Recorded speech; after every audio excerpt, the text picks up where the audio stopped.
Hi everyone, welcome along to Ceartas's information chat on Zoom. This is the first of our Zoom information updates and we have decided to make these videos just to raise awareness of Ceartas and some of the work that we're doing, and also to give people a wee overview of what advocacy is and how advocacy is working in the current restrictions under COVID. My name's Sharon Bairden and I'm the Services Manager with Ceartas, and today I'm joined by... Hi, I'm Gemma Graham. I'm Senior Advocacy Worker at Ceartas. Okay, thanks Gemma. Ceartas is Gaelic for fairness, equality and justice, and we chose that name because it's basically what we try to do in our everyday work.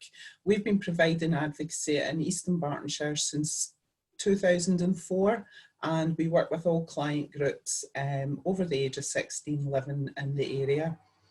Gemma's going to tell us a little bit about advocacy and how we're working in this current period. Thanks, Sharon. So, as Sharon's touched on what we're about, equality, fairness and justice, and that's the support we provide to people on a one-to-one basis. Whatever the issue might be, if they find speaking up for themselves really difficult, if they find communication, if they find understanding information, making sense of it because of a condition they might have, and we work alongside that person and we help them to speak up for themselves. We help them understand how a decision might affect their life, make sure they have an input into that decision that's been made, and all along the process make sure they know what their rights are within something that might affect them either in a smaller way or a bigger way, about a major life decision.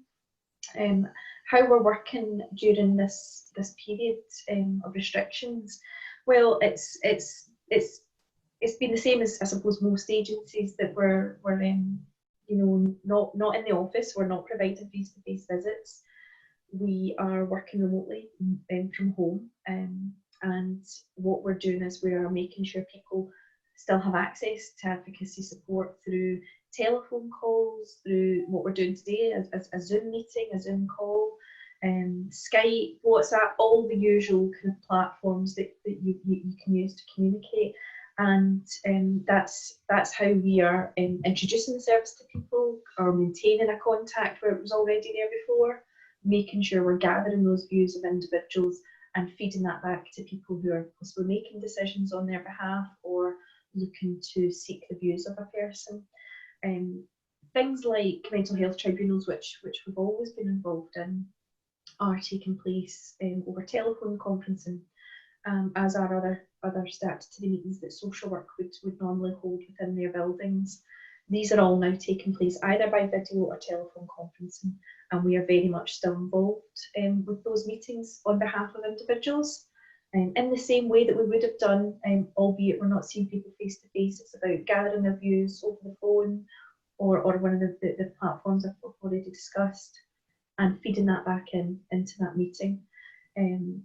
Sometimes you know, we're trying to kind of flip it around and see a bit of a positive to this, because there's lots of people that actually face-to-face meetings, face-to-face appointments can be really difficult for them. So actually having that opportunity to connect with people, whether that's through SMS messages, you know, email, telephone calls, has worked for a lot of people.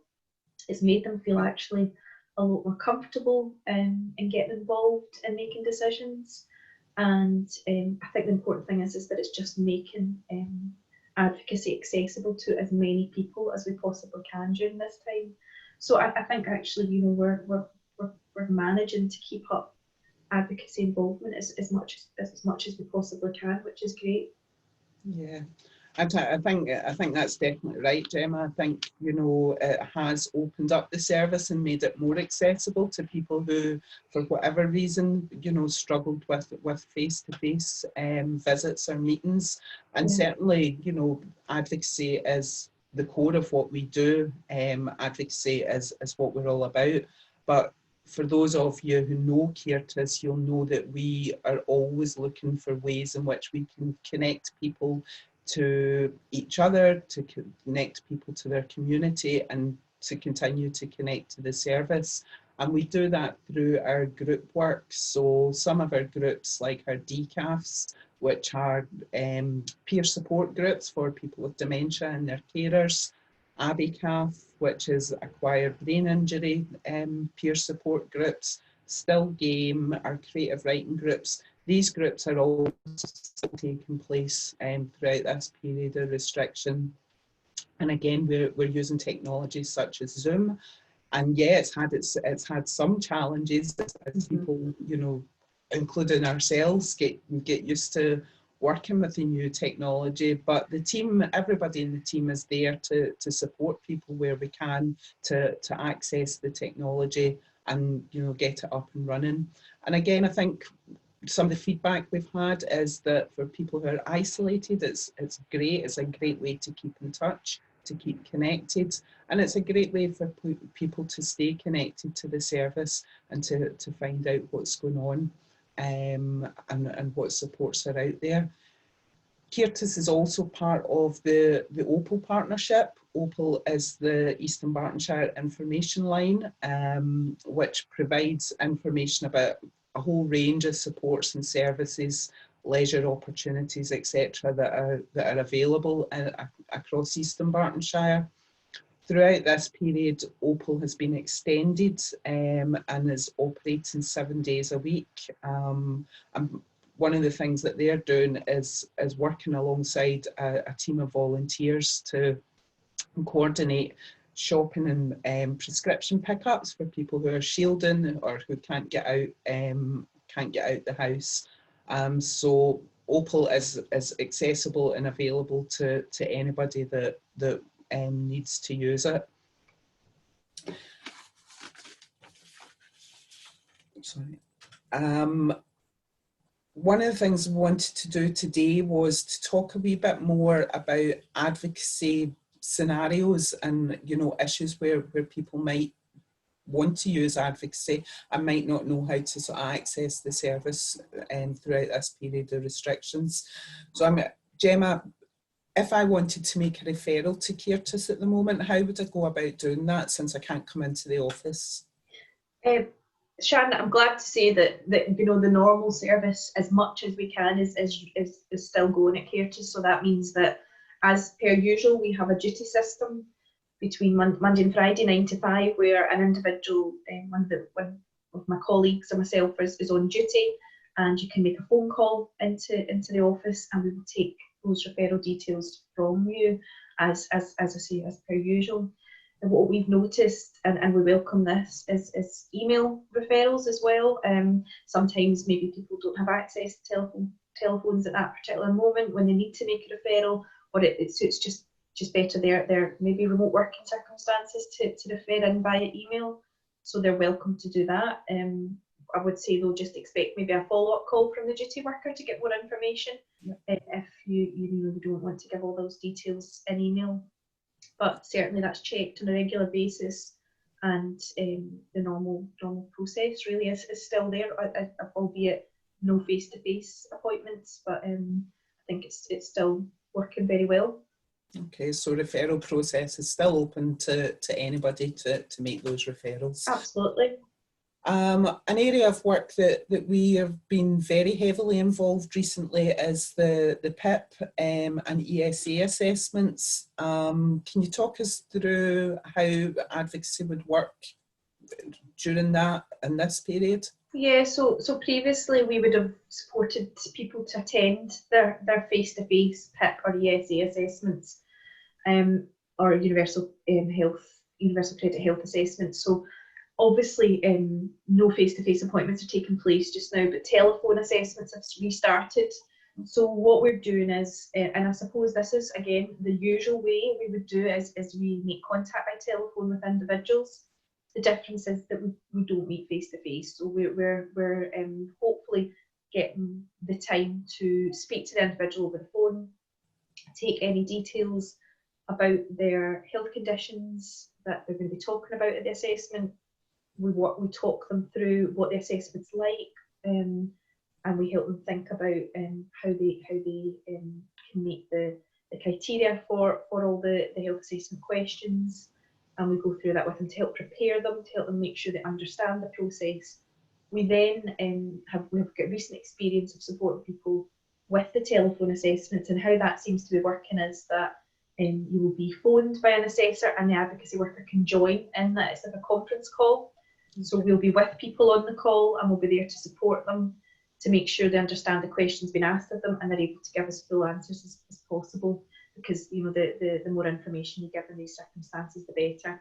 And sometimes that can be difficult to remember all that. And if you have a health condition, that might be even more difficult than normal. Some people are finding the telephone assessments are working well for them. So yeah, we're still here as usual to offer that support just now. Excellent, that's good. And again, we often work with families through guardianship applications, where a family carer might be taking out guardianship for the person they care for, and obviously that involves a lot of getting to know the person, finding out about them. How does advocacy do that these days? How we're doing that is again back to our almost usual working practices of phone calls to introduce our service, because it may be a family or a carer who's never heard of advocacy or Ceartas. So it's giving that explanation, signposting them to our website for information, and there's a lot of information on there about who we are and what the role entails if people want to look up that themselves. Hopefully though, then we're able to have a conversation with the carer, our family member, about our role. And then what that's about is about seeking, to find out what's important to that individual. So quite often in a guardianship application, the individual doesn't have capacity to give a view themselves. And where that's the case, we're able to offer something called non-instructed advocacy, which is more about finding out what's important to that person, what's important to their family members or carers around them, what their normal routine looks like without a pandemic, what's important that they access, what do they need for their day-to-day to keep them safe, to keep them well. We ask all those questions. The difference is we're doing it over the phone or by video calls with relevant people. So the normal way that we would do that is sometimes about spending time with individuals. So we're using the technology that we have just now to do that in a different way and make sure people are still involved in any decisions affecting them, either from instructed advocacy where someone's able to tell you what their views are, or the non-instructed advocacy I've been speaking about there, to make sure their rights are safeguarded and that they are put at the centre of any decision made for them. Excellent. So it's business as usual for Ceartas, albeit a little bit differently. We're all learning, we're all coming to grips with it. But we would really welcome anybody who has got an interest in what we're doing, whether it's want to find out more about the groups that we're running, how to join them, how to take part, or if somebody's just a wee bit more curious about advocacy, want to know if we could help, then we're happy to take people's calls and discuss that further. You can call us on 0141 775 0433 or email us at info@ceartas.org.uk. So we hope you found this information video useful, and if there's any subjects or any areas that you would like us to do more videos on, then let us know and we'll see what we can put together. But thanks for now, and bye everyone. Thanks, bye.